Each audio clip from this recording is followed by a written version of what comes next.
Wait for it. Wait for it. And we're live. Hey, all you crazy sci-fi and fantasy fans. It's time for your daily dose of shenanigans over here at the Blasters and Blades podcast.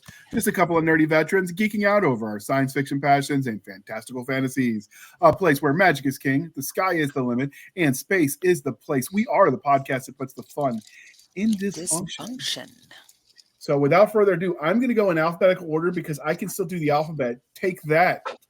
I can do the alphabets. We're going to go in alphabetical order. We're going to let our guests introduce themselves. So first, we've got Mr. Chris Winder. Oh, I thought we were going by last name. I just do what the little thing on the Word document tells me to do. All right, people? Oh, yeah. Hi, Chris Winder. Okay. What else am I supposed to say? Long walks on the beach, romantic coladas, computer stuff. Lots and lots and lots of computer stuff and watchmaking. Swipe left now. He also used to write before he had to get one of those evil day jobs for insurance and adulting stuff. Boo. I like his writing. I kind of want to peer pressure him to write more because he's really good, but apparently his wife is scarier than me. Want to see something? There's my next book. Uh-oh. Nice. Oh. That makes me happy. I have that software. I love that software. I have no idea what that software is. I have no idea what that software is. I'll give you a link. Thank you. It's color-coded. It's cool. Wait, there were colors? Yes.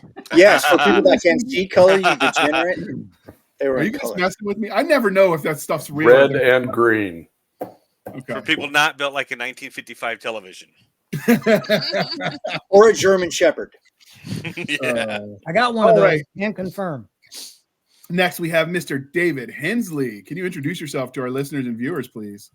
Yeah, I'm David Handley. I write post-apocalyptic science fiction, urban fantasy, primarily for Three Ravens Publishing right now.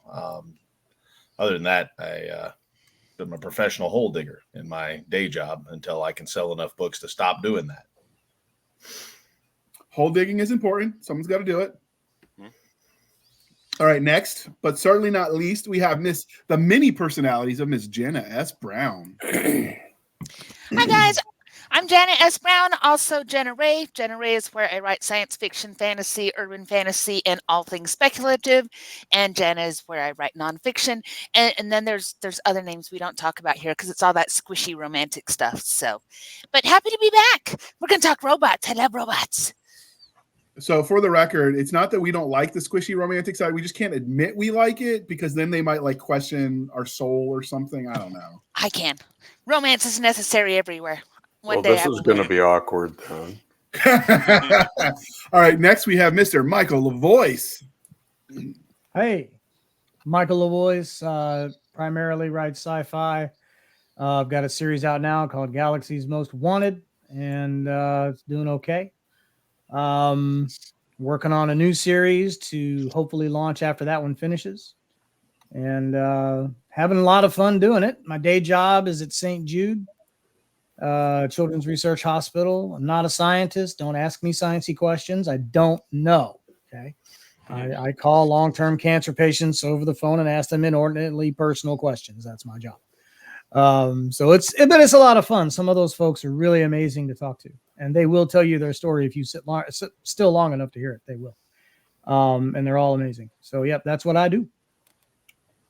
Okay, and last but certainly not least, we have Mr. Robin North of the Great Beard. Thank you very much for having me. And like I said, this is going to be awkward because I am the personal assistant to 3-time USA Today best-selling author Pepper North, who writes spicy romances. Please read the description because we don't want you buying something that might offend or shock you. All right. And so the next part of the introduction, dear listeners, how we found them. So we're all actually a part of the North American chapter of the Illuminati. In theory, we met in Vegas, but come on, do you really think that writing convention with 600 authors? I mean, how many authors do you know that can people like that? Obviously, it was the Illuminati convention. I'm not supposed to talk about it. Probably will be disappeared, but someone had to know. Plus, Illuminati. The first rule of Illuminati is we don't talk about what? You don't talk about Fight Club. This is true, but like if I had to invite them because of that, because if I didn't invite them, they would kick me out of the club, and the snacks are just too amazing. You don't get this big without finding some good snacks. Is all I'm saying. Well, it's the opposite of the rules for CrossFit. You tell everybody about CrossFit while you're doing CrossFit, and all those annoying and how they should do CrossFit. And how should they do CrossFit. And bicyclists. Bicyclists. Bicyclists. Can I say vegans as well? I said that already, but you're welcome to join. Oh. So you got like the vegan bicycling CrossFit person? Oh, man. Those people just explode like a black hole, creating a singularity. Their head would explode because they'd try to say it all at once, and they were just like, wouldn't compute. Have you tried paleo with CrossFit? Have you tried keto with CrossFit? Probably super skinny, too. Oh, my God. I can deadlift 600 pounds. What can you do? You can do Olympic-style weightlifting with poor form to speed. Congrats. I would say something about the skinniness, but I'm told that's not politically correct these days, so we'll just move on.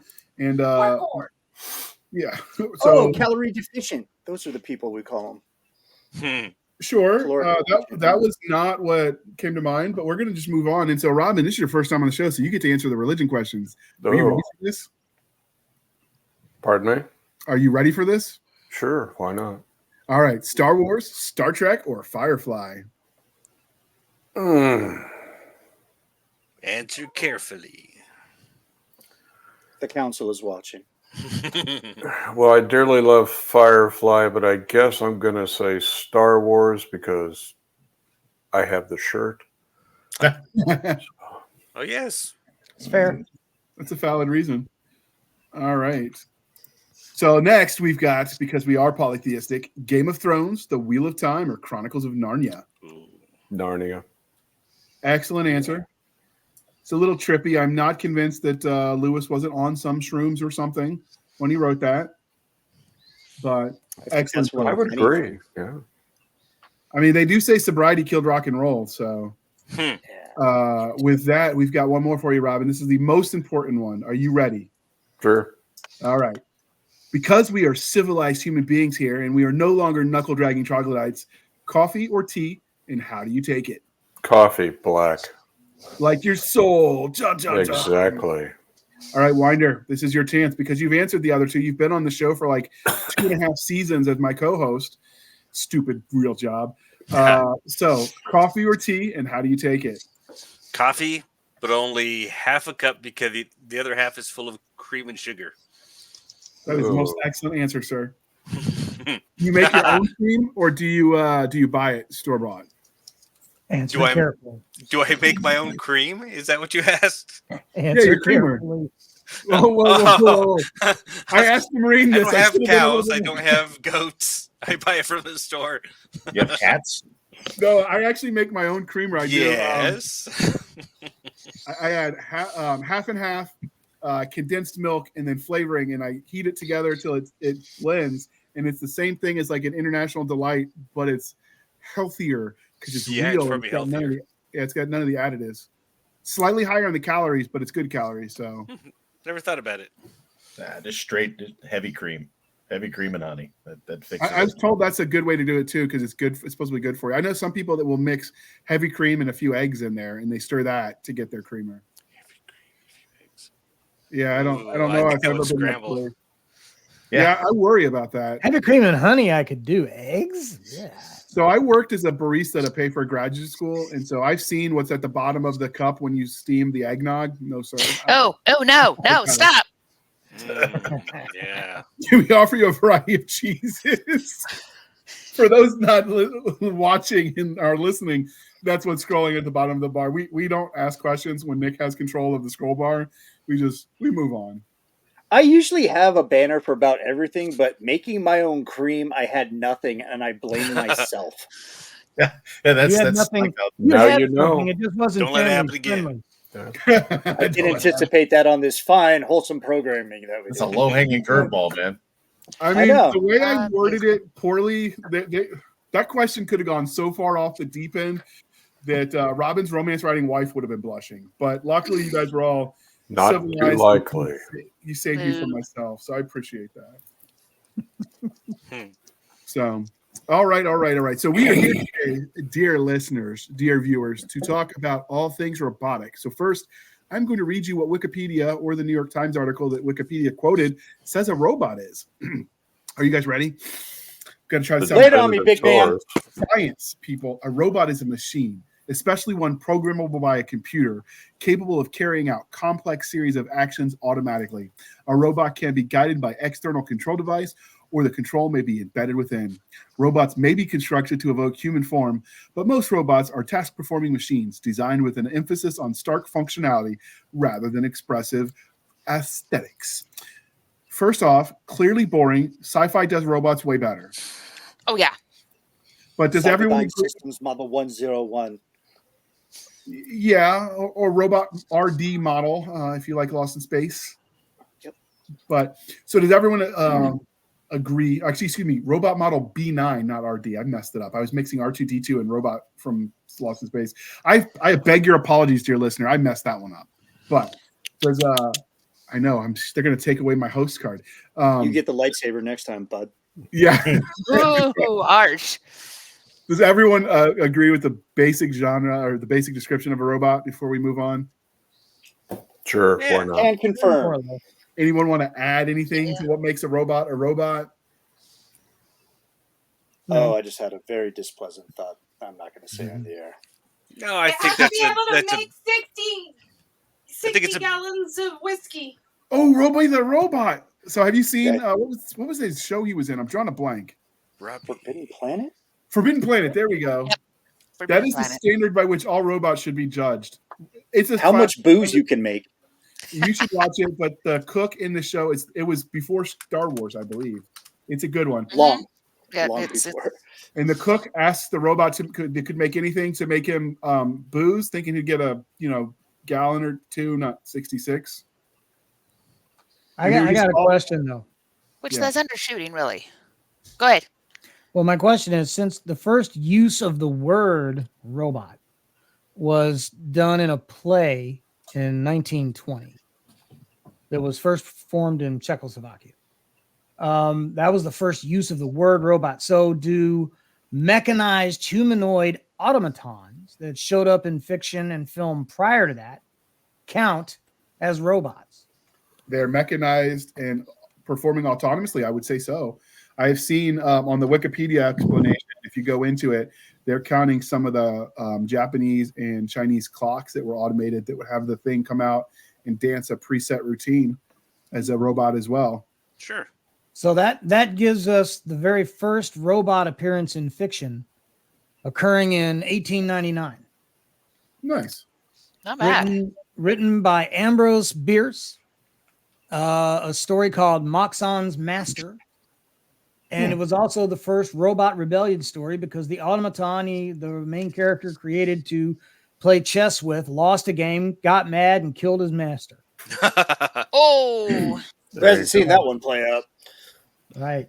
The first robot appearance in film, it was also earlier than I thought. It was in 1927 in the film Metropolis.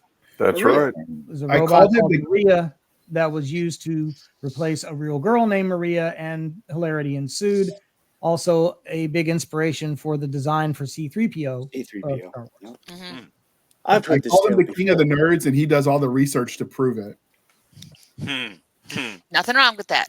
Not at all. Also an automaton in 1907, though, in one of the Oz stories, Frank Baum's Oz story. So, yeah, he had the clockwork mhm. automatons. I can say that word. Yeah, he did the clockwork. He did all sorts of weird clockwork stuff. There was a couple of the Oz books where those showed up. So since we're talking about robotics, do you prefer your robots to be merely machines performing a route task, or do you like when they have sentience? I like both. It's never good when they have I want Rosie. I question sentience just from coming in my IT background way back when. And I've dealt with a whole lot of programmers that have been involved in programming AI. And there's inherent biases that humans will put in, whether knowingly or unknowingly, into their system. So I question sentience. Okay. Sentience. I know Winder is a huge fan of smart cars that drive themselves that are basically giant robots. He loves them. No, it makes me want to not drive ever anywhere. 2 Come weeks on, ago, who I didn't, saw who didn't Question. want the night automated roving robot in the Or air? Kit. Yes. Kit, okay, Hey, Kit Kit's was different. awesome. Kit's totally different, different. but yeah, the technology is not ready to be on the road yet. Nope. Yeah, Oh. 2 weeks ago, I watched a Tesla run over a bicyclist because it didn't recognize the bicyclist, and it was on the self-drive mode. Okay, well, Uh-huh. I don't have a problem with that actually, but No. that's Yeah, okay. because bicyclists suck. Oh yeah, me either. But as a law enforcement representative, I felt a duty. Yay, we love Hey, Kit. are you Yeah, okay? Kit. It's all fun and games until somebody shuts down your car when you're on the I-15 on the way to Vegas. Have you guys seen the commercial for Civil War? The new Yeah. movie coming out. It's gotten a lot of flack for political reasons we won't dive into. But one of the premises in it is that they weaponize the Teslas by the self-driving feature and use them to create roadblocks by like just slamming them into each other at strategic points. That's plausible. Mm. That's pretty cool. And of course, shortly thereafter, Elon Musk says, "No, we patched that already." Which was like, wait, that was real? That could have actually happened. Sure you did. Yeah. There's no such thing as a perfect patch. Nope. Not even on Oh. jeans. Nope.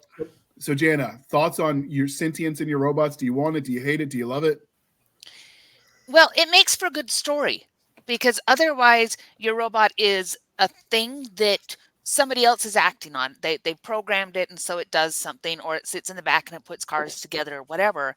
But when we're talking about story, I like pulling my robots into a role where they're going to interact. Because, you know, if R2D2 just sat there and actually did what he was supposed to do with no personality or anything else, would we love him anymore? So from a story point of view, I want that interaction. So I want to feel like they have personality and they have purpose and that there's something they're going to do that's interesting to the story besides being an automated vacuum cleaner. I have one of those. It's a very nice Roomba, but it pretty much just goes nyeh, nyeh, nyeh, nyeh, and if it encounters dog crap, it will just drag it across the floor.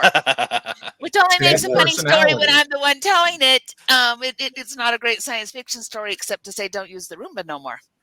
Right. Mine got out the doggy door once and was upside down in the backyard going, help, help, help. And I was at work all day, so I get home and the dogs are absolutely concerned about this robot that I nicknamed Rosie because I was a huge Jetsons fan as a kid. Yep. Yeah.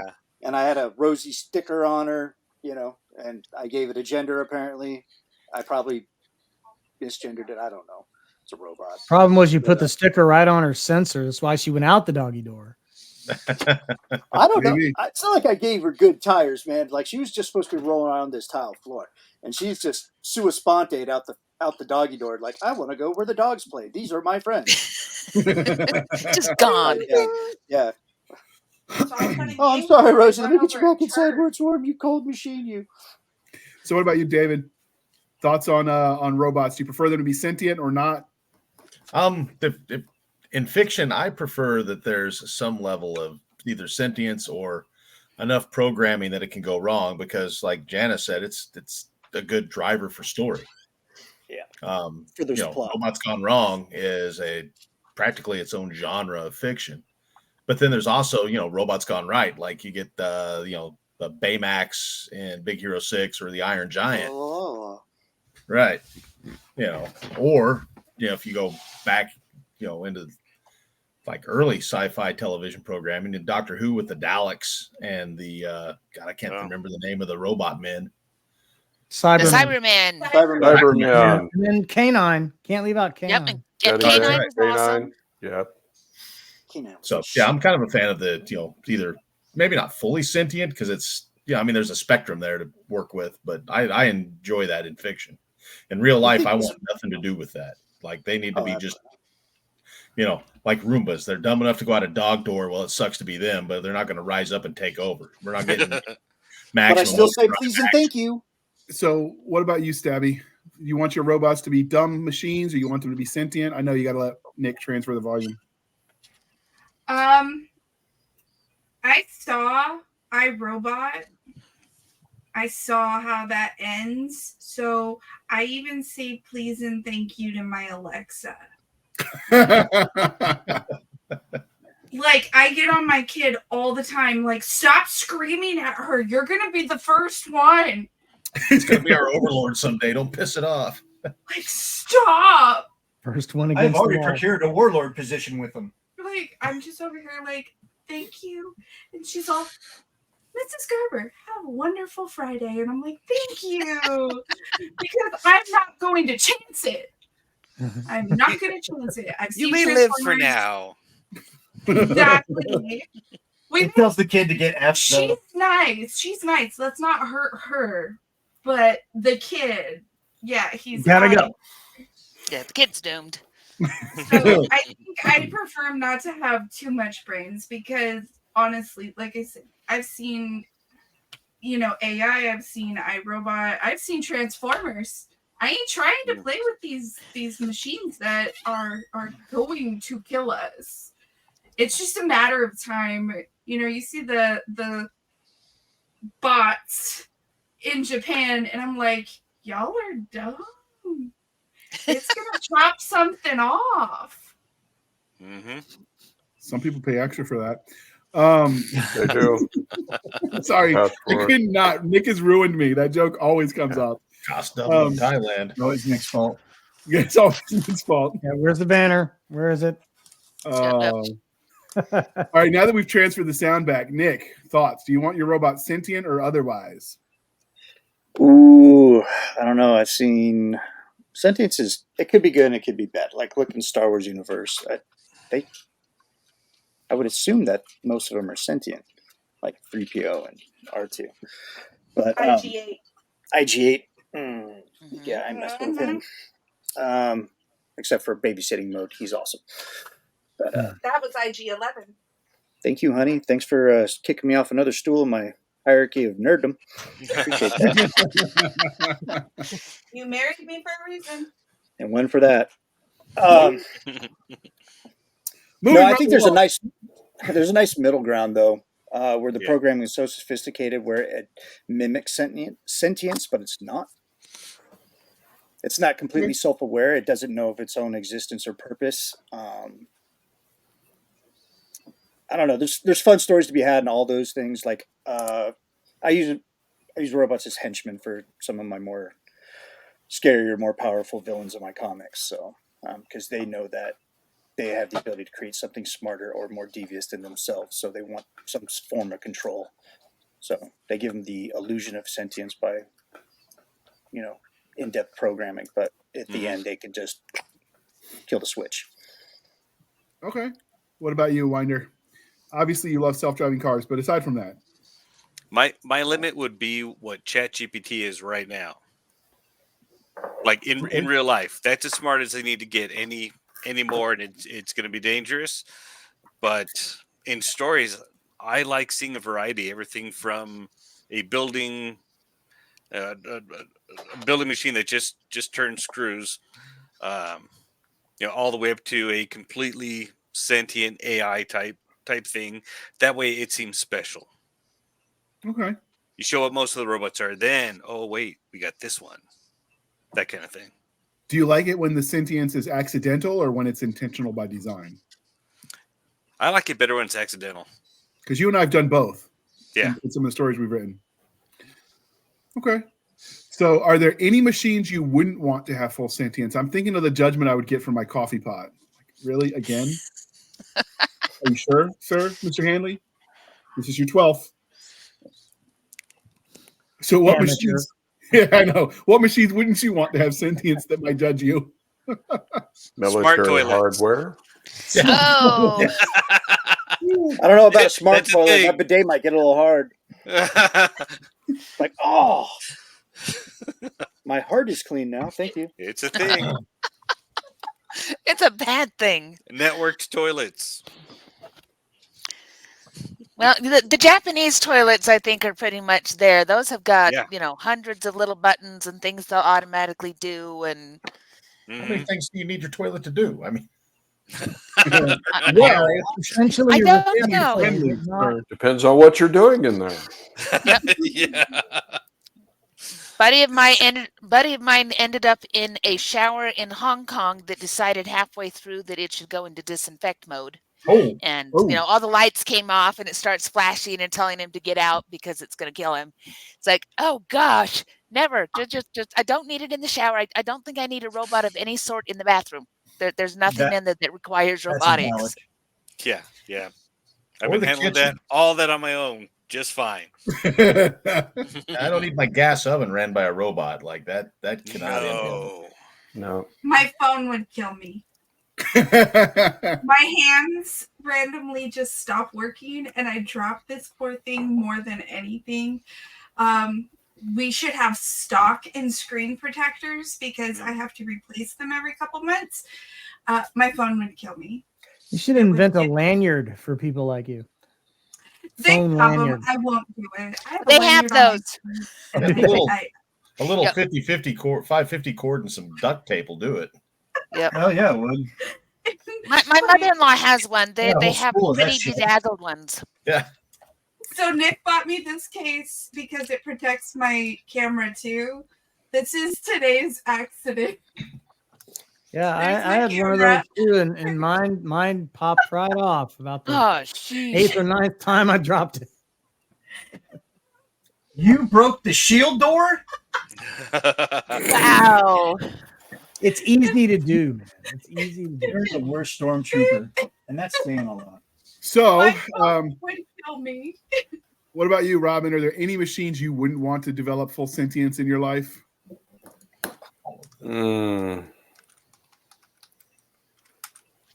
Yeah, probably my car is one. That would be a big one for me. Military hardware, I think would not be a good thing. Okay. Bad for everybody. But Get some other than that, phone I'm pretty well good. You know. Okay. So also, do we have a line between fully robotic and robots assisted? Because I got to say, I had back surgery in July, and they went in through my gut, made a 6-inch hole, pushed everything out of the way, went to my spine, did a bunch of stuff, came back out, and that was all robotically assisted. That wouldn't be possible without them having the technology that makes it so that somebody can go in and do that. And then it's like, that's actually pretty darn cool, because usually they got to open your back like a zipper, Yeah. and that does all sorts of damage because it exposes the nerves to the air and all this, that, and the other. But this for me was in, out, 4 hours, 6 months later, I'm doing most of what I want to do. I'm not allowed to go on roller coasters, not allowed to go skiing, but I'm fully back on my feet. And without the robot part of that, the assistance that doctor had, that surgery is not possible. But that machine is not sentient. So are there any machines you wouldn't want to be sentient? I don't want it to be sentient, but I do think it's important to say is there a combination there where we have what the robot can do and the sentience of a human being that make for coolness? Sure. But then you're describing a tool, not cognition. More of a tool. Hey, Snap-on would do great with that, wouldn't they? You'd never pay it off. Barely pay them off now. You don't pay them off now, for God's sakes. I'm still Only two paying. about third mortgages. Yeah. Holy shit. That's just for a ratchet. And then you lose Not parts. even a 10 millimeter fucking. I say lose parts, and he instantly knows it's 10 millimeter. So, it's 10 millimeters off. yeah. I'm going to buy cable. I actually have a and set I'm that has a stealing 10 the millimeter socket in it. I do. I never use it. I got mine secondhand, so it's missing it. Car stuff is when I've used it the most. Yeah. Cars. So we're going to pause for a moment, and we're going to shamelessly show for the woman so that way we can finish this discussion of shenanigans uninterrupted by business and such. In a world where magic is controlled by law and government, mages are both coddled and persecuted. Corey Monroe knows she isn't a mage, and her best friend is. Reality isn't always what you know. If you are looking for an urban fantasy with found family, an education-based magic system, and evolving storylines, try My Luck by Mel Todd, Book 1 in the Twisted Luck series. Available exclusively on Amazon. All right. Thank you for sticking with us through that commercial interlude. And with that being said, let's dive back into the topic of robotics. So we just got done talking about sentience in our robots and if there's anything we wouldn't want to be sentient. So you, dear listener, can tell us, are there any machines you would not want to have full cognition? Leave it in the comments and tell us why. Give us funny horror stories of your imagination, and we will love you forever. But speaking of favorites, and we might steal it for our content. I mean, no lie. That's what we do. Toasters would be horrifying with sentience. I mean, how badly can that mess you up? It's just going to burn your bread. You're not going to get the judge. Man. Well, isn't that what they called the Cylons? Toasters? Uh-huh. Called them toasters. Yeah, buddy. That's just because of face. Awesome. So do you guys have do you guys have a favorite robot from fiction? Yeah. Maximilian from the Black Hole. Oh, just talked about that. Scariest robot ever. I have severe childhood trauma from that show. Maximilian was terrifying. Though Vincent was awesome. Yeah. Which one? Vincent. Oh, that's my least favorite. I hated that thing. Gigantic cartoon eyes. It's like, come on. He was adorable. You're going to be lovable on every plush toil aisle and lunchbox ever. All right. What about you, LaVoice? Favorite robot from fiction? Oh, God, that's a really hard question for me. And my two all-time favorite robot-oriented films are The Iron Giant and Big Hero 6. I love Baymax. I quote Baymax all the time. My wife's walking ahead of me at the mall, and I go, I am not fast, and it's just Baymax was so great. But the Iron Giant, on the other hand, was one of those cool things where it was designed as a weapon, obviously designed to destroy everything in its path, takes a shot to the head electricity-wise, and then changes its own programming. It was one of those accidental, almost sentience things that you were talking about earlier. And then decides his own path, and he wants to be Superman. And so both of those are just, to me, some of the best. But I think my earliest experience with robots had to be on the original black and white Lost in Space. And for years, the only robot line I knew was "Danger, Will Robinson, danger." They just called it robot, but it was officially robot model B-9, Bravo 9. Yep. So what about you, David? Favorite robot from fiction? Man, it's kind of a toss-up because, like, on the good guy side of it, it's really tough to decide between Baymax and the Iron Giant. Like, I love both of those for a lot of the same reasons that Michael loves them. But then on the sort of the villain side of the house, man, I really, really like the later iterations of the Daleks in the Doctor Who franchise. Mm-hmm. Like, those things are just the best bad guy ever. As far as robots go. I mean, you can get, right behind that and very closely behind that is the Terminator franchise. Right. Oh, yeah. Which were genuine robots. I mean, let's be honest, the Daleks weren't, they were more like shellless roaches in a can than a real robot. And the Terminators were definitely all robot with flesh and casing. Yeah, the Daleks was more of an exoskeleton.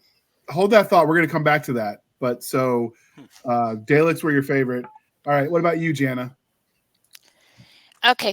My favorite is a callback to the 80s, and I loved Short Circuit. Johnny Five. Oh, Johnny Five Five. Alive. Yeah. I love Johnny Five. I mean, it's that Oh, same thing yeah. like the Iron Giant, where he was supposed to be a weapon. He was supposed to, with the laser and the blowing crap up, and we had all the great moments in the military coming after him, and jumping into the bus and saving the girl, and I just that whole movie did it for me. And I like the second one too, when we got the holding out for a hero, and he's strapping on all the things, and so yeah, Johnny Five has got to be one of my favorites.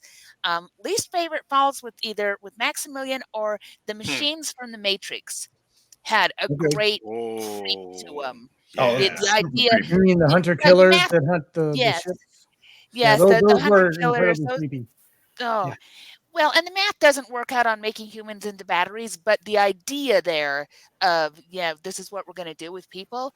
Yeah, that's a great one. Yeah, I'm changing my answer to Johnny Five. Woo! What Yeah. Johnny about Five. Disassemble, Stephanie. No, disassemble. Oh, no disassemble. excellent movie? Mother was a snowblower. That's right up there with Batteries Not Included for 80s movies. Oh, Oh, geez, yeah. that was good. Oh, Oh, that too. was a great Another flick. good movie. That was a great flick. So, Winder, since you just chimed in, so what was your favorite robot from fiction? Well, yeah. Besides- Besides Johnny Five, Yeah. shoot, man, you said batteries not included. That was great. If I had to choose another one, it would be,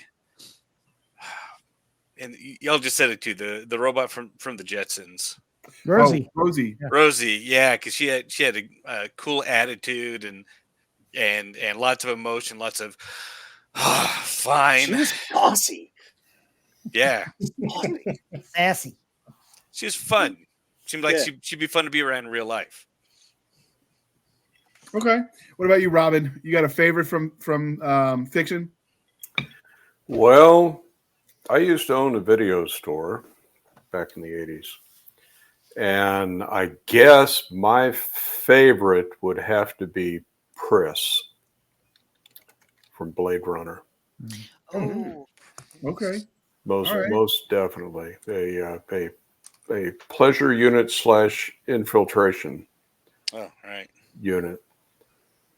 That was one of the every time that's a slow news week or they want to distract us from something, like the New York Times or the Wall Street Journal will talk about how, the future of robotics is going to be pleasure dolls and that they might be programmed to kill you. Well, that's Westworld. Yeah, I was like, that's Also like a good one, too. every plot from Westworld was every awesome. noir fiction, right? Come on, like that's not something we don't already know. Were they designed by Right. Dr. Evil, sex bots, assassins? Come on. All right. Yeah, baby. Yeah. All right. Behave. So, Nick, what's your favorite? It's a toss-up between K2SO from Rogue One. I liked that sarcastic robot. It's like, she has a gun. You want to know the probability of her using it on you is? It's high. Really high. And Max from Flight of the Navigator. Ooh, another good one. Ooh. Yeah. Oh yeah. The 80s were full of great robots. They I'm were. surprised I nobody would say brought up robots were Marvin. king in the 80s. You Nobody surprised brought what? up Marvin. Uh-oh. I Stabby. love Marvin. Stabby. What did he say? Hold on. You may now have sound. I said nothing. Stabby. I know nothing. I'm married to a Star Wars nerd. I'm a Star Wars nerd myself. I love R2. I love C-3PO. I love Wally and Eve because I love Disney. But my favorite is Marvin from Hitchhiker's Guide to the Galaxy. Oh, freaking Yep. stand And it. voiced by Alan Rickman, obviously. Marvin the neurotic Nobody robot. said it. I'm good. Nobody said it. I'm good. And then love voice. It's always the voice, man. It's always those specialist E4 mafia types. Hello. I love it so No. I meant Marvin the Martian from Looney Tunes. That's what I meant. much. Sure, Space You Modulator. lie. I have not So- seen my Space Modulator. So I liked Robbie the Robot. Obviously, we did the review of Forbidden Planet. I like that robot because he made the booze, and for reasons that would be cool. Obviously, as a OG of Star Wars fan, R2D2. How could you not? I did like Robot Model B9 because I had to look up if he had an official name because they just called him Robot in Lost in Space. He did not. He just had a robot model number. They could have been more creative in the 70s when they were making that show with the name for that robot. They should have hired us if we'd been born. They should have hired I was us. born, but it was in the late 70s. Yeah, some of us were around for that. I'm trying to Yeah, I was around. give you, like some plausible deniability. And then my least favorite robot, and then anyone who didn't say their least can join in because not everyone did. The robot that took his place in the last Starfighter that was like an amorphous blob that formed into him. It was so freaking creepy watching that thing Called the change. replicant. Was it the replicant? Was it called? That's what they use. They use the term replicant, if I remember Interesting. correctly. But it was definitely an interesting creature. That was kind of giving you the impression that it was a robot, but they never really said. Until his head came off. Yeah. I was not trying to spoil that 20-year-old movie. I'm still waiting on a sequel. That's how much of a fan I am of that. I freaking loved. I want to play that video game. Yeah. Nobody That would be has brought up Bishop from Aliens. Just Well, saying. Bishop is actually number 7 on Collider's top 12 list of best robots. So Okay. before we go to that list, and everyone can talk about their least favorite, you can actually buy a program, but you can build your own box to put it in, and you can play The Last Starfighter. Fans have made it because it doesn't exist. So if you are creative and techie enough to put that together, the instructions are out there, and if you can do it, I might if I sell enough books, I might buy a version of it from A you. winder. So I'm just saying, you tech heads out there, you've got a project, people. And with that being said, Last Starfighter. Does anybody else who didn't say have a least favorite that wants to join in? I didn't really like the robots from the black hole. I didn't like Vince in particular, and I couldn't. The only good robot was the one that was voiced by Slim Pickens. I liked him because he was beat up and dingy, and he looked like a robot. That's Oh been around. yeah. Oh You yeah, know I what I'm remember saying? him. All the other robots were just too pretty. It was cool too because we got scared he'd shake and rattle. Yeah. Absolutely. I didn't care too much for Ash from Alien. The Well, synthetic Ash on was board. supposed to be. You weren't supposed to like Ash. I mean, Well, then they did their job well, and I stick you to my did a good guns. job. Yeah. There you go. F that dude. Does I didn't like Twicky from Flash Gordon. No, Buck Rogers. He was just Buck Rogers. lame. Buck Rogers, yeah. Okay, Buck. Voiced by Mel Blanc. Hey, Your Looney Tunes connection. I should have put that together. I was this many years old when I just found that out. Interesting. See, he's earning his King Nerd status today. gotta get shirts made. you, LeVoice. So, are there any other ones you didn't like, Robin? No, that's about the only one that really got annoying to me. So when I mentioned hold that thought about the Daleks, whether they counted as robots because they had brains inside of them, there are androids, much like Data, if you will, from Star Wars or Star Trek. Star Trek. Oh, you're about to upset a whole wrath of nerdom. Maybe we should make mistakes like that on purpose, just so people will hate watch to comment for the algorithms. As their king, I could not save you from them. Use the Don't force, send hate Harry. mail to Stabby. I'm checking it right now. Picard was awesome in Lord of the Rings. Do you think androids count as robots? I would say so. It depends. They To me, fit the the picture. replicants were more human than machine. And I never really, I didn't get a whole lot of understanding as to how they were programmed to have a death date and all that. Was that genetic? Was it mechanical?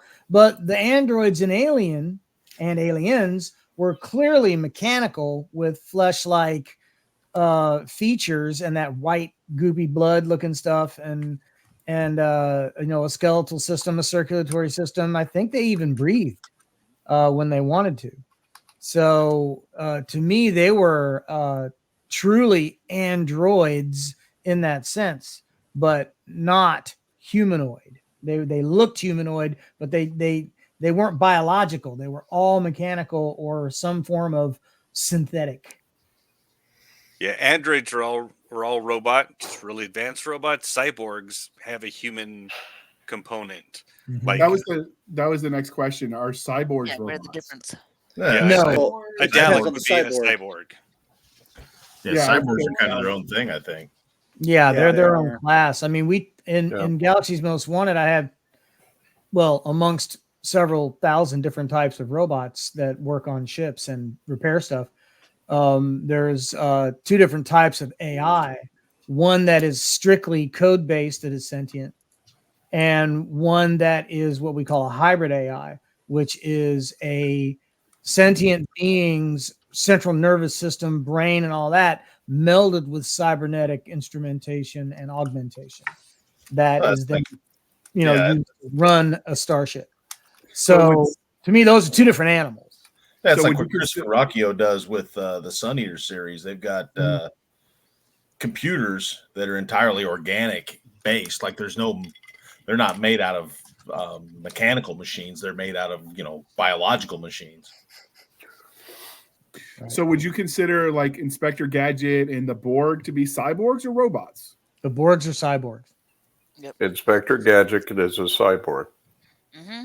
Yeah, all cyberpunk Like beings RoboCop are is a cyborg. cyborgs. RoboCop's a cyborg.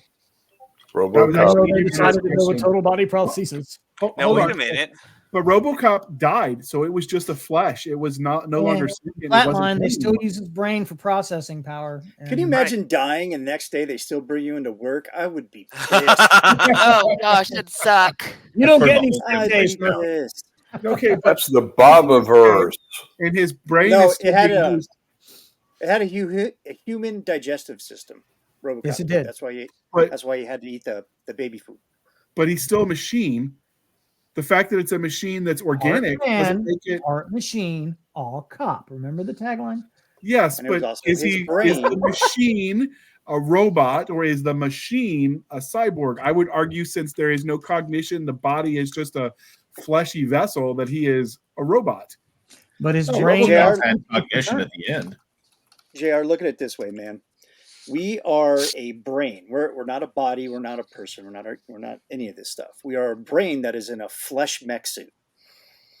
Mhm. Meat tractor. Everything we are is right here. Right there, yeah. I can lose an arm and still be this. That would suck, depending on which lost his arm they brain took. I need to because- draw. He lost his brain on account of he was dead. They kept everything else, though. Even his face, which was flesh. Yeah, but that just makes him a living robot. But it was, So we'll take that. Okay. We'll take No, that. you have an interesting I point think here. RoboCop had a soul, though. I mean, I Did think he? that's one of the points they made was that he was still himself at the end. Was he really, or was he a shadow echo of himself from a processing memory core that wasn't You're getting completely too meta for me, bro. So, dear listener, dear viewer, you weigh in: RoboCop, cyborg, or robot? I'd love to hear all of your answers. Well, Let's and say going cyborg. that way, the Na'vi from Avatar, the military guys that they hooked up with Oh. machines, and they're putting their brains into a matrix that they've created. Does it have to be mechanical in order to be a robot if you're controlling it that way? No, I would Does say cyborg need to be metal parts and circuits? interesting. Yeah, you get Okay. this. Oh, that's a good. Yeah. Because that was the whole basis of that, and we've seen that in a lot of science fiction where it's the you're taking your brain and what is it called? And I can't. There's a couple of stories that are short stories where it's the person stays at home and is safe, and they send their brain out in either a robot suit or a meat suit and goes and experiences life, and then they come back, download, and away you go, and you're always safe at home. Now I'm kinda like reminded of the bubblegum crisis. Yeah, there's some of that in there. The definitely. robot, Some of that all in, it had Altered left Carbon. was like, I think, a Altered eyeball. Carbon shot is or awesome, something. and we don't talk enough about it. Well, and if you're a boomer, because the boomers were robots too, I think. Well, were boomers robots or were they cyborgs? I don't know. Let me ask my dad. I'm not a boomer. I had a kid call me a boomer once. It's definitely Gen X. Oh, yeah. I'm definitely Gen X. Come on, I was 30 years old at 10, and I'm still 30 at close to 50. You Get off my lawn. I am a boomer. We like you anyway. I'm the very last of the boomers. Go on. Ooh, Tell there's us a to get comment. off your lawn. Go ahead. I do that a lot. Get off my lawn. Yeah, you can stay on my lawn as long as you mow it. I got Good. people. Ooh. I like that one. Okay. I'm So gonna write that one down. thoughts Sexual on epithet. when it comes to robots, not all of them. Some of them are kind of utilitarian. And I suppose we could have showed a bunch of pictures, but we've had too much fun talking. Some of the robots have kind of utilitarian forms, and I'll show you some as we talk. And obviously, some have like more just Get that thing functionality. away from me. Yeah. You don't like? Help me. That thing back where it came from. Put that So back. help me. Put that thing back where you put it, or so help me. So help me. So there's lots of ways you could go with the robots. But obviously, Is that Where's the Chappie? Wally? I think so. I have to go That's through the Creative concept art. Commons. Yeah, it's concept art. I have to go through the Creative Commons for ones that I can share without getting sued. I need to see Chappie. Chappie seemed like an interesting film, but I just never got around. It was great. It was a Was great it? movie. Okay. Yeah. If What you about like Real District Steel? 9, you're gonna love District Chappie. I had Real Steel sitting around here somewhere too that I had. I liked Real Steel. Okay. That was a good one too. But A lot of good robots in sci-fi. Man. Robot Rocky. I mean, But so obviously, some robots love the purely metal functional aesthetic where they're like utilitarian, and then others have the more human flesh look. So thoughts on the uncanny valley? Do you prefer them to get close, or do you like it when there's very obviously this is robot, this is not? I do not like the very human appearing ones, like they're the ones that they've got AIs plugged into. Yeah. That answer journalist questions and have the fleshy faces on them. I'm like, no, get away. No, I don't like those at all. I like my robots metallic, and if they have to have facial expressions, there will be gears for that. Or LED lights. That works too. Eve. That was Eve. Yeah, like Daft Punk, Yeah. Yes. Big fan. Okay, what about everyone else? Thoughts on the uncanny valley? Jana? Well, some of that again is story purpose, because the reason that that you get that a lot is you have the data thing where they're trying to become more human, and so putting on the human suit is all about that story, that character arc, or you have the hiding among the humans, and so they're using it for camouflage. So there's lots of reasons for using it. I mean, I'm an Optimus Prime girl, and so I love the robots big and sparkly and without the lips, because when they did that in the movie, that was just freaking creepy. But I like that aesthetic. I like my robots, ready to rumble. But then you think about the story for it, and there's a lot of stories about how do robots integrate with human society, and thus the uncanny valley of wanting to look human or needing to look human in order to function within the story. So I think there's a place for all of it. I think I would prefer them to look more human, because machines, like I've been an aircraft mechanic for, I was like 26, 27 years. Machines that just get up and do their own thing without any sort of provocation bother me. Like it just gets under my skin. Like I don't like it. So I need them to look more human so that it makes sense that they're getting up and doing things on their own. Reasonable. So you prefer 3PO to R2D2? Actually, R2D2 doesn't really creep me out. It's like the thing that had the 4 legs with all the crap strapped to it. Yeah. Nick was like, get that thing to hell. Yeah, that is creepy as hell, man. Yeah, that is creepy. My last bit of military service was messing with those things. Get it the hell away from me, because they want to mount guns on it. They have videos where they would like kick it and knock it down to get it. I'm like, you want Skynet to go live? This is how Skynet goes live. Keep abusing that damn thing. Mm-hmm. Then they got the one where the helper robot grabs the shotgun away from the armor. Oh, that's a skit, but it's very convincing. It's very good. I love that video. The funny thing about that is, as much as it's like, oh, the soldiers don't have to carry as much, that just means they're going to make you carry even more. Every time they make technology to make it better for the light infantry, they just add more to us to compensate. That's right. You're still getting 80 pounds of crap on your back. I mean, it doesn't matter if you got a bot carrying another 80 pounds. Pretty much. Yes. So everybody's talking about these creepy bots and those creepy bots, but nobody's talking about Jude Law and Haley Joel Osment in AI. keep him away from me too. Because those two are so human-like that it's creepy when they start talking robots.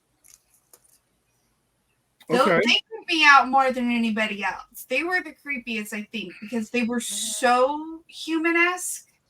But then when they spoke, it was very robotic. So it was. What is this from? They were more creepy. AI. AI. I don't think I've seen that one. I think the creepiest was the girl in the new version of Westworld. Okay. Those are creepy. I didn't even watch that show. Like saw- when she was in like revolt, like robot revolution mode, she was creepy as hell. Viva la Robotalution! I love Robot. That was a great movie. Robin Williams as a robot was just beautiful. Robin Williams, anything was beautiful. That man was a national treasure, and he died. And Mel Brooks as a robot. I mean, that movie had such a great voice cast. Oh my! Bicentennial Man. That was pretty good. Oh yeah, Oh, that was another good yeah. Robin Williams. Mm-hmm. I'm a Robin Williams girl.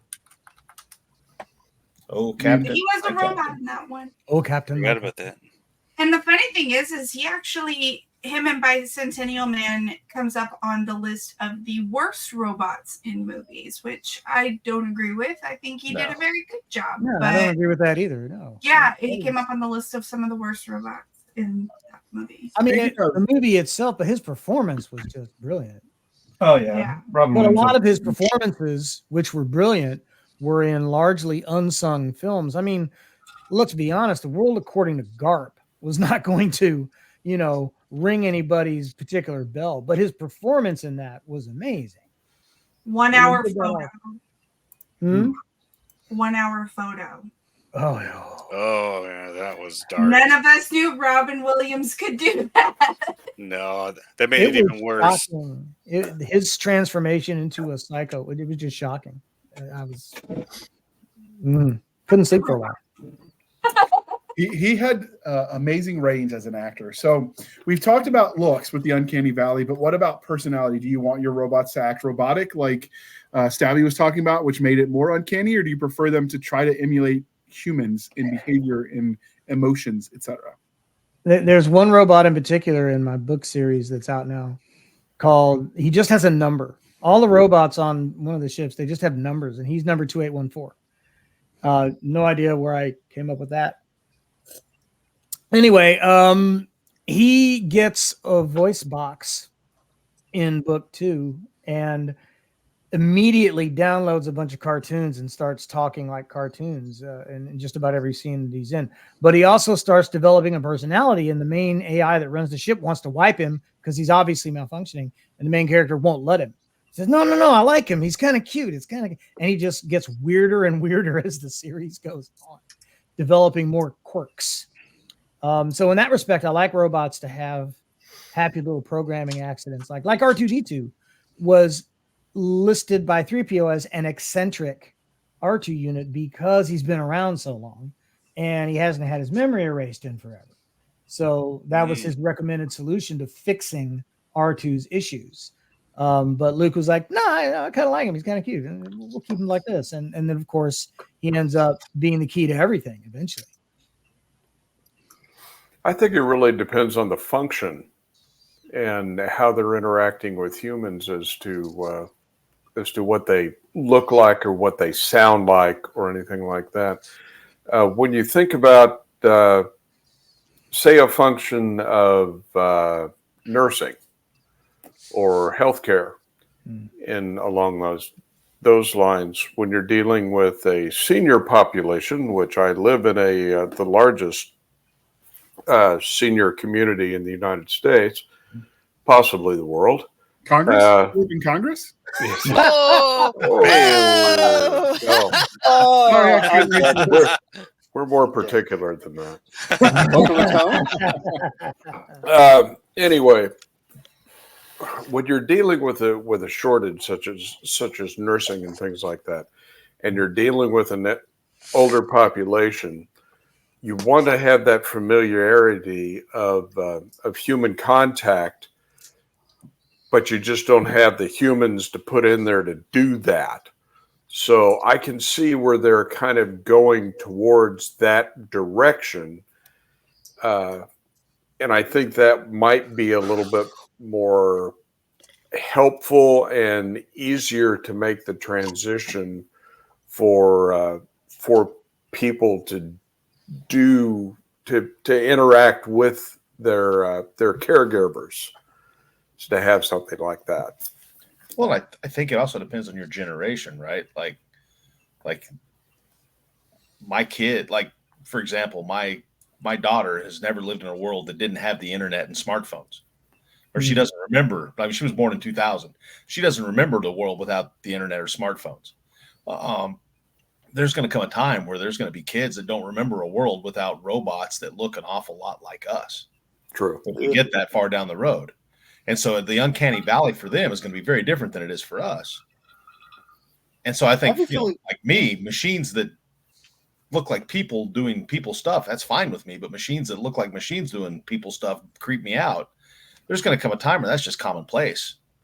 And so I think it just depends on which generation you happen to fall into, whether or not it depends on how accepting you are of technology. Like for someone like me, I'm obviously the oldest one in this group here, but I've been involved in IT for 30 some odd years.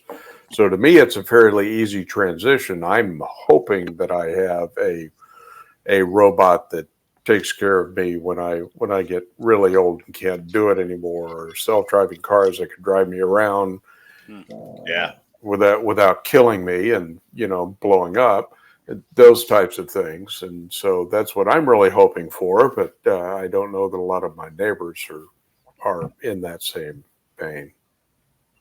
I think we're forgetting about Gen Z. We're putting a lot of faith on them, and I have a 14-year-old here, and I guarantee you he's Gen 1 of the start of Idiocracy. That's great. Can you mute for a second? Yeah. So I was scrolling the Instagram today, and the first video I saw was a lady asking her kid, "How do you answer the phone? Show me with your hands, not with the phone. How do you answer the phone?" And it's her older daughter and her younger daughter, and her older daughter goes like this. And that was my immediate reaction with my hand, was to go like this. And my son goes, and I was like, and then she asked, "How do you roll down the window?" And my son goes, and I was like, breaking the window. I was like, okay, well, now we know how to tell which generation everybody's from. But then you also thought Asia was a country. I asked my son, I'm like, "Hey, can you name me 3 countries?" And he goes, "Asia, Sicily, and Africa." And in that moment I went, "What are they teaching you? Sit down. We're having a geography lesson." So I wrote down continents, countries. You're gonna bring in the and Animaniacs states with him, just breaking it down, and I'm like, Bulgaria, okay. Bolivia, blah, blah, blah, blah, blah, blah. Yeah. I was like, "You need to understand." And he's like, "Well, is London a country?" And I'm like, "It's a city. It's a city. It's a city in a country. In a country? London is a city in the UK, in Britain, in Great Britain." And he goes, "Well, aren't they part of Asia?" And I'm like, "No, they're part of Europe." Whoa, and that's why we're going to need robots. Apparently. So the ironic thing is, we talked about these cultural changes when they updated the DSM-4 to the DSM-5. One of the things they had to take off the autism spectrum testing was the identifying the blue mailboxes and what a stamp and letter look like, because the generation of kids being tested had never seen real mail. Everything was digital mail for them. So it wasn't even, they were counting against them for not knowing what culturally they just weren't exposed to. And it was like, that's not a sign of autism. That's a sign of, the changing of the times. So they had to update the test because of that. Yeah. My kid knows what a stamp is. I make him help me send Christmas cards. Well, there's always funny videos of the old folks putting the kids in, like, use this rotary phone, and then watch the shenanigans ensue. There's a comedian who does a bit where he talks about how they put those PSAs out about don't text and drive. Don't text and drive. It's dangerous. And to him, it's kind of a no-brainer, because to him, it's the modern equivalent of having a typewriter in your lap as you drive.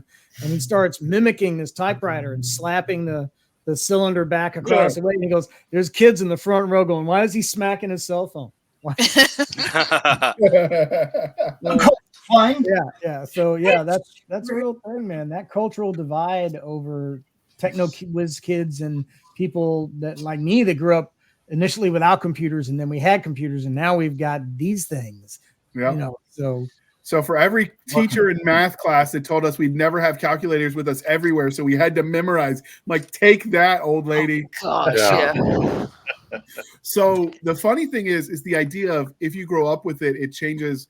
Like someone who came into technology later in life versus someone who grew up with the technology versus someone that it was just always there. Your approach to it is different because the later in life you find the technology, the more likely you are to try to not just this is how I use it. It's okay. Well, why does it work this way so I can understand it, right? Versus just saying, okay, it works. I do the thing. There's actually been some speculation. One author I like, Terry Mixon, did it in his Empire of Bone series. The idea that when they started putting like the metal mesh things on your brain to connect you to technology, which Elon Musk is talking about now, they were talking about these kids in this post-fall Earth were going to be exposed to this, and it was just going to be all they ever knew, and how they were going to come up with ideas that we had thought were impossible because no one had told them it was impossible. And I do think that's an interesting way of the human brain works. So I do wonder, is the same going to be true of machines? Are they going to learn to do things that we didn't think were possible because someone forgot to program them that it was impossible? All it takes is either an accidental or purposeful program that can rewrite itself. Yeah. If you allow a computer to do it, it will do it. If you build a machine to learn, from an iterative process, that's the inevitability. Like that's going to happen. Yeah. Well, we are at the hour mark, and we could keep going clearly. So we are going to have another panel about robots, and we've already gotten people asking who couldn't come to this last minute planned one to come to the next one. So we're definitely going to come back. If any of you find people on this panel today want to be part of that follow on, because there's more to talk about with robots, we're definitely going to make that happen. But before we wrap this up, has any of you used robots in your own creative works? If you want to pitch that, tell us about it, because I'm interested. I'm on a robot kick. I already mentioned mine, so. Well, do it again, dang it. I have multiple types of robots in Galaxy's Most Wanted. Everything from little repair bots who get quirky to massive repair bots and maintenance bots and servitor bots that basically staff a starship, because the starship itself is run by an AI and only has one human element, and that's the pilot. Nice. What about you, David? Have you used robots yet? Yeah, I'm like chin deep in using robots in the first draft of a thing that you and I are working on, the Ghost Ship Derelict project, where it's, robots gone awry, and boy, are they bad news. If you imagine what a robot with a plasma cutter and the ability to, or no hindrance on its ability to go ahead and do harm to people can do. Nice. What about you, Jana? As background, I haven't featured them yet, but I'm thinking I need to now. But I've had them, on ships and this, that, and the other, doing different functions. But now I need to bring them more into the forefront, I believe. Okay. So any of the romance robots for you yet? Oh, gosh, no. Spicy. For heaven's sakes. All right. We're talking about places where robots do not belong, and let's just move on from that. My Lord. My Lanta. Robin, Jesus you're writing some stuff on your own. Have you created any robots in the stuff you've been tinkering with? No, the things that I've been writing are dark fantasy type stuff. So like vampires, werewolves, that type of stuff. And it's no sparkles. And also on the romance side, no robots, but there is a date matching algorithm system that Isn't There that is. Amazon's book recommendation list? They always want to send more stuff to me. yeah. And Swipe I've left. actually had a lot of the fans that have been bugging me for a number of years to actually create this thing. So Nice. What about you, Winder? I know the answer. Oh, he's eating a crown. How sweet. Yeah. In one of my universes, their kind of background, they were kind of featured. And didn't our first book have robots in it? It did. Been a while. It did. Breach Team. Yeah, I'll tell you Breach about that Team, right. offline. And then you had cyborgs, but we've determined here that cyborgs are Right. not robots. So your cyborg, Birth of a Cyborg series. And I have ghost written quite a few robots, but What? yeah, none really in my own stories. Okay. Is that something you're going to do going forward now that you're tinkering again? Yes, but in a different way. Okay. Color me intrigued. You'll have to come back and tell us about it when the book is live. We can't wait. All right, Nick. Now this is your time to shine. Are you ready for this, sir? Hold on. I have one thing to say. Oh, go for it. If it wasn't for robots, none of us would know each other. Go on. Okay. Go on. We've all met through the internet, through the computers. They built all the computers, yeah. I'm just saying, JR, I wouldn't know you. You wouldn't know Nick. We wouldn't have been introduced to Jana. We wouldn't have been We wouldn't be introduced to married. Boys. We wouldn't be married. That's True, I important. met my wife on the internet. Right? I remember. I'm just saying, none of I us remember would know when- each other without some sort of robot. I remember when people that met online had to like fake it and make up cover stories because they didn't want to be that weird guy. And now everyone's like, "Oh, you met in person? What's wrong with you?" What's your ASL? Right. All right, now Okay, Nick. you can ask me now. Nick, what about robots? Have you written more than just the henchmen? Come on, tell us about your robot experience. Oh man, I don't really have a whole lot of experience with it. I mean, I could spin a yarn right now because that's what I do. We're creatives. I could come up with something on the fly and be like, "Oh, that's interesting," and I'll be like, "I know, been working on it for years." No, spin up. I haven't had a chance to put any type of robots in there. With my little space opera with Solarum Prime, there's definitely room to put those types of characters in there. So it's probably something I'm going to do in the future. You know, I like the idea that, you know, Mars is completely inhabited by robots. So, I love it. And that's a fact. So I would like to take that a step further where it was a sentient flesh humanoid that put robots on another planet to explore so they didn't have to be there themselves, and just see how that evolves after the humans in that quadrant or in that solar system die out and these robots thrive. So I think that'd be an interesting thing to dive into. That's a common trope: is the robots like civilization dies. Even Battlestar Galactica, wasn't that where the robots came from? Wally. Wally. I mean, if you consider those people that were floating around drinking repurposed flesh Slurpees human. Yeah, that was a sad testament to the future of humanity. Yeah. Yeah. But they had cherry flavor. Ugh. Soylent Green. Yeah. Soylent Green was people. Oh, flesh Right. slurps, man. I got something for my cannibals to do now. Awesome. Yeah.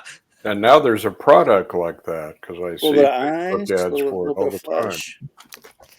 My son Interesting. loves it. He says it's great. So What is my kid homeschools and constantly telling me he's gonna wind up like the people in Wall-E. Because as soon as he's done with school, he goes and lays down and plays video games. On a recliner.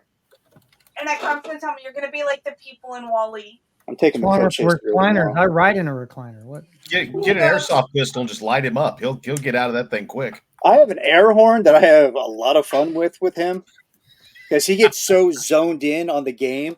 I'll put that thing, and I'm not like ninja footing around him. Like I'm like just V5 thumbing around the hardwood floors, and I just put that thing right at him, and then I wait for him to look because his little sixth sense, which is not going to develop because he's a kid and that's all he does, and he's going to turn around and he'll PID me. He'll recognize me, and then I will just lay on a horn blast, and he still gets scared.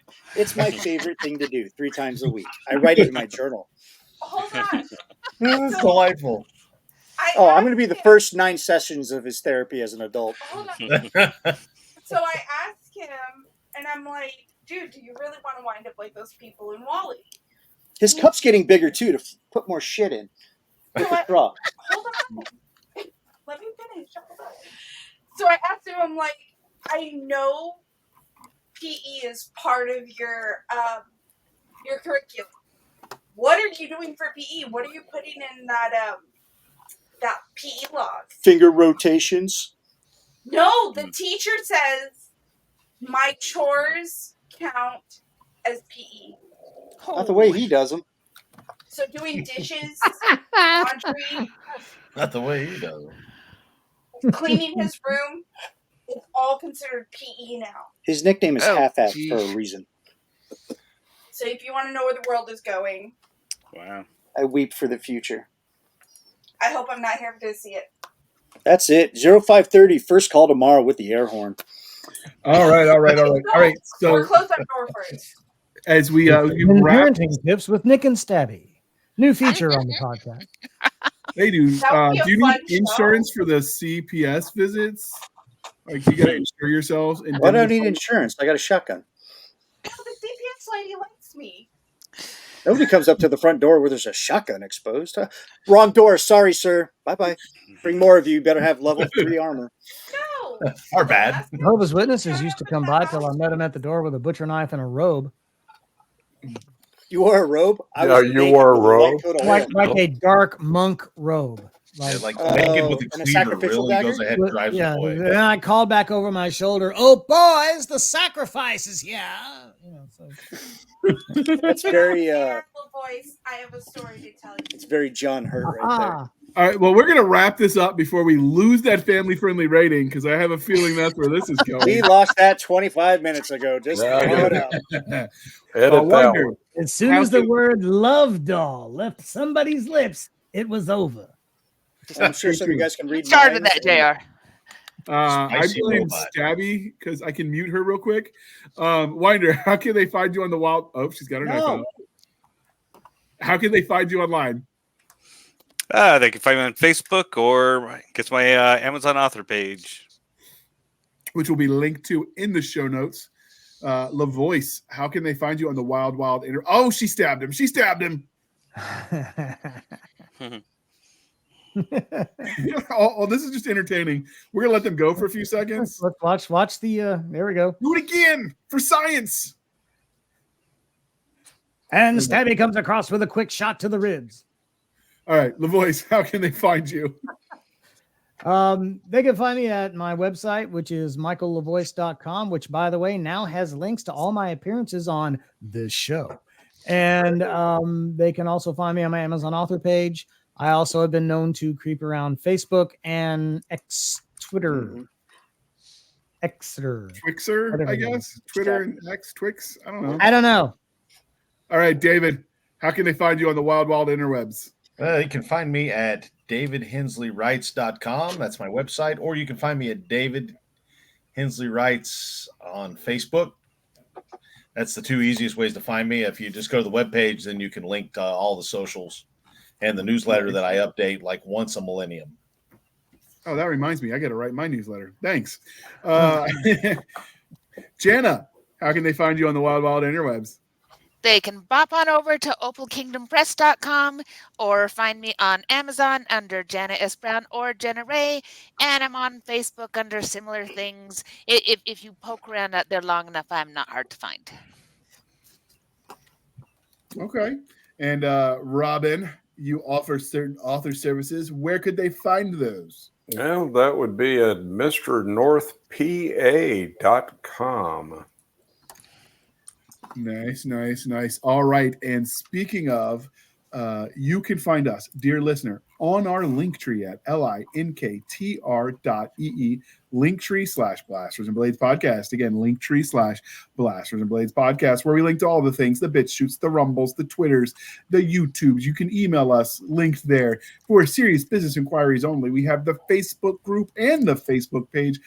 And most importantly, we have Madam Stabby Stab's Instagram, Twitter, and email, where all the hate mail should be directed. She wants to hear all about how she is wrong, and you can tell her why, and then deal with the repercussions. It will be fun.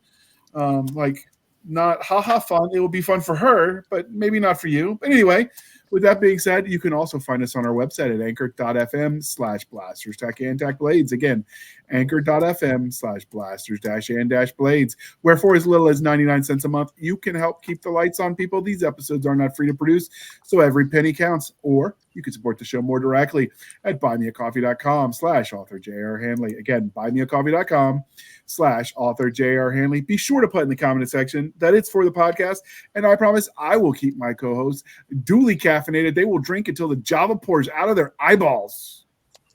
Speaking of Java, Stabby, how is the Coffee Brand Coffee treating you this week? Amazing. I have blueberry crumble. Oh, that's a new one. I have bourbon flavored coffee. I have Argentina coffee, which came whole bean and I had to grind myself. And I have pecan sticky roll. Nice. All I are am told delicious. this is not an endorsement, but I am told that their peppermint hot chocolate is laced with crack. It's amazeballs, guys. It's most expensive hot chocolate I ever bought, and oh wow, that's all I'm gonna say about They that. also have snacks right now. They have peppermint bark. They have saltwater taffy, and they have mocha dark chocolate covered espresso beans. The pecan sticky roll, I put a little actual butter in the coffee, and that was amazing. So if you want to get some of this delicious coffee and help support the show, you can use the link in the show notes and the code PODCASTGRUNTS, and you get 10% off. So do us a favor. We've actually got our first sale from an affiliate, from one of you listeners, and we appreciate it. I'm not sure how much that equals because, I don't do the math, but I mean, that was 22 cents, sir. 22 cents. Oh, freaking standing. 22 cents towards the $100-something yearly fee. We appreciate it. Every penny counts. Jokes aside. Thank you for spending some of your precious time with us. Let me scroll up to the right part so I get the script right. For precious time with us, for my crazy co-host, I am J.R. Handley, and this was the Blasters and Blades podcast. We'll be back next week at the same time, where we'll indulge our love of nerd culture, cheesy jokes, and all things that go boom. And we appreciate you definitely guys. The Roz to your Frasier. Yeah, we appreciate all of you coming on. Thank you, Michael. Thank you, David and Jana and Jenna and your other personalities who you haven't told me about yet. Thank you, Robin. And most importantly, thank you for coming back, Chris. I've missed you. All right. And with that, we are